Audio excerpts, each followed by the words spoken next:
اللہ نے حضرت مولانا محمد الیاس رحمۃ اللہ علیہ سے مسلمانوں کی اور انسانوں کی اصلاح کا اور دعوت کا بہت بڑا کام لیا.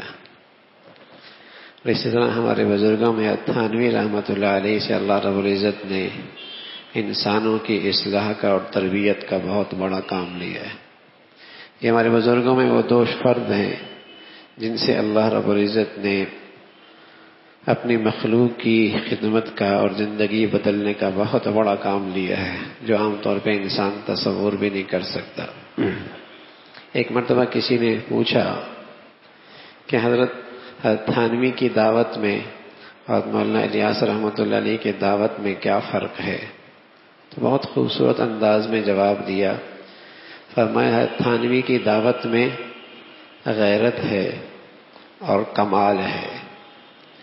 تھانوی کی دعوت میں اور تربیت میں غیرت ہے اور کمال ہے کہ آپ کے ہاں جو طلب لے کے آتا، مخصوص وقت پہ آتا، آداب کی رعایت رکھتا، وہ خوب فائدہ اٹھاتا اور کمال تک پہنچتا. اور مولانا الیاس رحمۃ اللہ علیہ کی دعوت میں عموم ہے، عموم کہ چوکیدار سے لے کر بادشاہ تک، دیہاتی سے لے کر شہر تک سبھی اس دعوت سے متاثر ہوتے ہیں. اور اس میں شفقت ہے، کھلا کر پلا کر اور جسے کہیں کہ اکرام کر کے اللہ کی طرف متوجہ کیا جاتا ہے. تو تھانوی کی دعوت میں اس میں غیرت ہے اور اس میں کمال ہے. مولانا الیاس رحمۃ اللہ علیہ کی دعوت میں شفقت ہے اور عموم ہے. اور اللہ کا نبی، اللہ کے نبی کی یہ ساری شانیں ہیں، اللہ کے نبی کی یہ ساری شانیں ہیں. نبی ہر خوبیوں کا جامع ہے. امت میں نبی کی شانیں تقسیم ہو گئی. کوئی کس چیز کا مظہر ہے، کوئی کس چیز کا مظہر ہے، کوئی کس چیز کا مظہر ہے. نبی ایک ایسی ذات ہے جس میں ساری خوبیاں، ساری شانیں اکٹھی ہیں. امت میں یہ خوبیاں تقسیم ہو گئی. جیسے نبی کے کام تقسیم ہو گئے. نبی کا کام تھا، نبوت کا کام تھا قرآن کے الفاظ سے کھانا.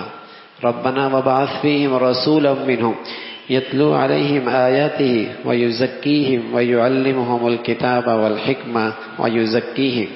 نبی کی بعثت کیوں ہوئی؟ نبوت کے کام کیا تھے؟ قرآن کے الفاظ صحیح کرانا، قرآن کی تفسیر اور اس کا مفہوم بتلانا، دلوں کی تزکیہ اور دلوں کی صفائی کرنا، علوم نبوت کو عام کرنا، یہ نبی کے کام تھے. لیکن نبی ایک ایسی ذات تھی جس میں ساری خوبیاں بیک وقت موجود تھی، لیکن امت میں یہ ساری خوبیاں تقسیم ہو گئی.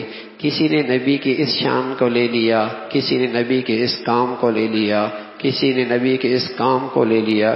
الحمدللہ یہ سارے کام اور یہ ساری شانیں جب تک امت میں زندہ رہیں گی، امت میں دین اور ایمان کے لحاظ سے زندگی رہے گی. یہ ساری شانیں امت کی ضرورت ہے، انسانوں کی ضرورت ہے. یہ جب تک امت میں زندہ رہیں گی، امت کے اندر دینی ایمانی زندگی زندہ رہے گی.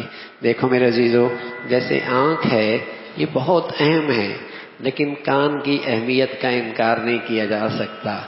زبان ہے بہت اہم ہے، لیکن آنکھ کی اہمیت کا انکار نہیں کیا جا سکتا.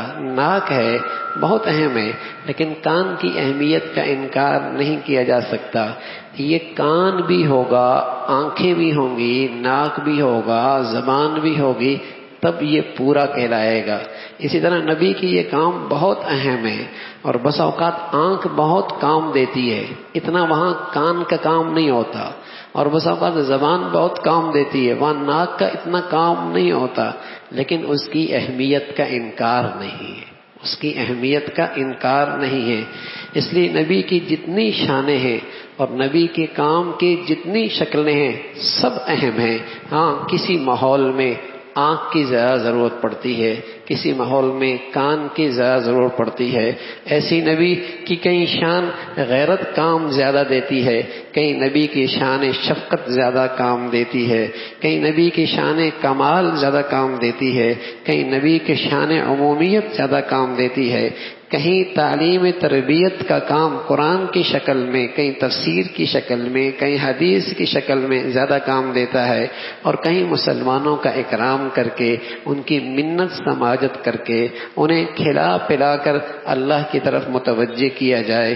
یہ سارے کام اس امت کی زندگی کی ضرورت ہیں، اور یہ سارے کام ایک دوسرے کے معاون ہیں۔ یہ سارے کام ایک دوسرے کے معاون ہیں۔ جیسے ایک گھر بن رہا ہے، کوئی فرش بنا رہا ہے، کوئی دیواریں بنا رہا ہے، کوئی چھت بنا رہا ہے، سب میرا ہی کام کر رہے ہیں، سب میرا ہی کام کر رہے ہیں۔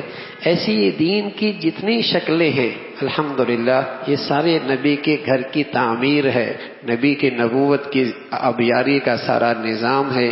یہ سب آپس میں باہمی ایک ہیں۔